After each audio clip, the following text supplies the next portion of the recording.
कढ़ाई चाय वाला बना करोड़पति। उदयपुर नाम के गांव में प्यारेलाल नाम का साहूकार रहता था। वो लोगों को ब्याज के लिए पैसे उधार देकर उन्हें बहुत तंग करता रहता था। लालू नाम का व्यक्ति उसके पास काम करता था। जो लोग प्यारे को पैसे लौटाने से मना करते थे, उनके घरों से उनके सामान उठाकर ले आता था लालू।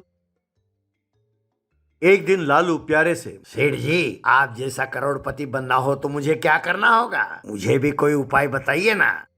प्यारेलाल, अरे मैं कमीना हूँ, तू मुझसे दुगना तिगुना कमीना है। लेकिन कोई बात नहीं, मैं तुम्हें भी करोड़पति बना दूंगा। अब इस गांव में मेरा कोई करोड़पति दोस्त तो है नहीं। एक काम करो, कल सवेरे एक नोटबुक और पेन लेकर आ जाओ। मैं तुम्हें सब कुछ बता दूंगा, तुम उसे लिख लो और जल्दी से जल्दी करोड़पति बन जाओ। लालू, देखिए सेठ जी, आप मेरा मजाक मत उड़ाइए। मैं तो सिर्फ आपसे राय ले रहा था। क्यों, इस सारे गांव में सिर्फ आप करोड़पति बने रहेंगे? आप देखते जाइए, आपके पास जो मेरे 5 लाख रुपए हैं, उन पैसों से एक ही साल के अंदर अंदर मैं ऐसा काम करूंगा कि मेरे नीचे 100 लोग काम करें। तब प्यारेलाल, अरे करोड़पति तो बन जाओ, ठीक है, पर एक बात बताओ, तुमने मुझे 5 लाख रुपए कब दिए? कहीं सपना तो नहीं देख रहे हो ना? तब लालू, अरे कमबख्त सेठ जी, कल भी आपने मेरे तनख्वाह में से 5 लाख रुपए के लिए थोड़े पैसे काटे थे ना, और अब आप 5 लाख रुपए देने से मुकरते हो। प्यारेलाल, क्यों रे, तूने मुझे कमबख्त कहा? बस अब मैं तुम्हें पैसे नहीं देने वाला। जो उखाड़ना है उखाड़ लो।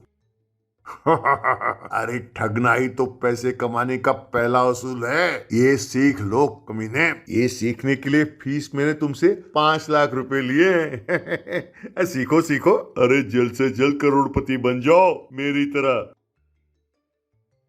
लालू, अच्छा तो ठीक है, लोगों से जो माल उठा के लाया हूँ सब मेरे गोदाम में रखा हुआ है। आपने उन्हें हाथ भी लगाया तो हाथ पैर तोड़ दूंगा।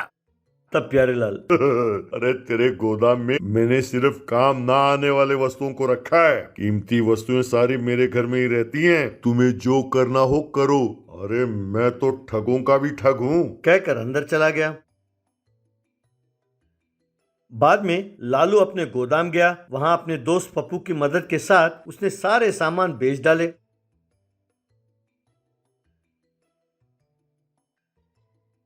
बाद में पप्पू ने वहां एक बहुत बड़ा कढ़ाई देखा। फिर पप्पू लालू से, यार तूने सारे सामान तो बेच डाले, फिर इस कढ़ाई को क्यों रहने दिया? यार एक बात मेरे समझ में नहीं आई, तू तो बड़ा कमीनों का कमीना है। फिर प्यारेलाल ने तुझे ठगा कैसे? तूने उसके पास 5 लाख रुपए रखे थे। लालू, अरे नहीं यार, मैंने तो सिर्फ उसे 1 लाख रुपए दिए थे। अब मैंने झूठ बोला तो वो मेरा उस्ताद निकला और मुझे ही टोपी लगा गया। लेकिन कोई बात नहीं यार, जब तक मैं उस प्यारे लाल को सबक ना सिखाऊं मैं चुप नहीं बैठने वाला। इसीलिए मैंने इस कढ़ाई को छुपा कर रखा है। अगर ठीक से प्लान किया तो ये कढ़ाई हमें करोड़पति बनाएगा, और उस प्यारे लाल को ऐसा सबक सिखाऊंगा कि मजा आ जाए। बाद में लालू गांव के एक कोने में उस कढ़ाई में चाय बनाकर बेचने लगा।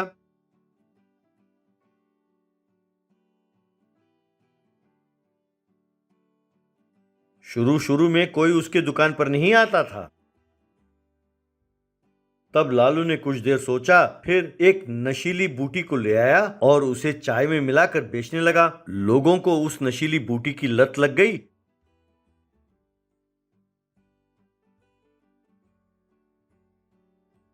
और वो अपने परिवार के साथ आकर लालू के दुकान में चाय पीने लगे। यूं कुछ ही दिनों में लालू कार में घूमने लगा। ये देखकर एक दिन प्यारेलाल ने पप्पू को कुछ पैसे दिए और उसे राज की बात पता लगाई। तब पप्पू ने नशीली बूटी के बारे में प्यारेलाल को बताया। तब प्यारेलाल अपने मन में, अरे कमीने लालू, तू मुझसे भी बड़ा करोड़पति बनना चाहता है? अब देखते जाओ, तुम्हारे दुकान के सामने मैं भी चाय की दुकान खोलूंगा, लोगों को नशे में डुबो दूंगा। तब तुम्हें अपना दुकान बंद करके मेरे पास आकर नौकरी करनी पड़ेगी। यूं सोचकर अगले दिन लालू के दुकान के सामने ही उसने भी एक चाय की दुकान खोली। वो चाय में ज्यादा मात्रा में नशीली बूटी मिलाकर बेचने लगा। तब लोग प्यारेलाल के पास आकर चाय पीने लगे और नशे में झूमने लगे।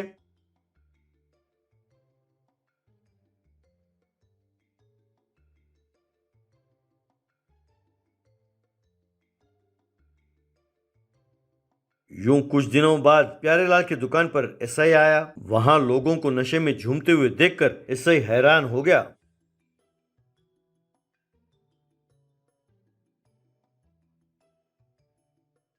तभी लालू एसआई के पास आया और सर, मैंने ही आपको फोन किया था। ये प्यारे लाल नशीली बूटी चाय में मिलाकर लोगों के सेहत के साथ खिलवाड़ कर रहा है सर। अब जो नया कानून आया है उसके तहत इस कमीने को ले जाकर इसे फांसी चढ़ा दीजिए सर। प्यारेलाल, क्या फांसी? सर, ये सब लालू ने शुरू किया था सर, मैं तो सिर्फ उसको फॉलो कर रहा था सर। एसआई, अरे वाह प्यारे, तुम तो कमाल के हो, तुमने खुद जुर्म कबूल कर ली हैं? ये काफी है तुम्हें फांसी चढ़ाने के लिए। लेकिन एक बात बताओ, तुम कितने मूर्ख हो? तुम्हारे बाद तुम्हारे संपत्ति को अनुभव करने के लिए है कौन तुम्हारे घर में? तब लालू, सर, वो बात आप मुझ पर छोड़ दीजिए। मैं नकली कागज बनाऊंगा और उसके सारे संपत्ति को हम दोनों आधा आधा बांट लेंगे। तब प्यारेलाल, सर, ये बहुत बड़ा कमीना है, मैं अपनी सारी संपत्ति बेचकर आपको आधा हिस्सा दे दूंगा सर। आप इसे गिरफ्तार कर लीजिए, मैं तुरंत सारे पैसे और गहने लाकर आपको दे दूंगा सर। एसआई मान गया तो प्यारे अपने घर गया और गहने और पैसे लाकर एसआई के सामने ढेर लगा दी, फिर वहां से चला गया। ये देखकर लालू एसआई से, देखा मेरे यार सीपी, ये कमीना जो पैसे कमाने में दिमाग लगाता है वो ये जानने में नहीं लगाता कि ये पुलिस असली है या नकली, इसलिए वो तुझे पहचान नहीं पाया। चलो ठीक है, अपने कढ़ाई चाय की वजह से हमें 1 करोड़ रुपए का लाभ हुआ है। अरे हाँ यार, एक खास बात, अब तू कभी इस गांव में नजर ना आना, अब तुम जाओ यहाँ से। तब वो एसआई वहां से चला गया।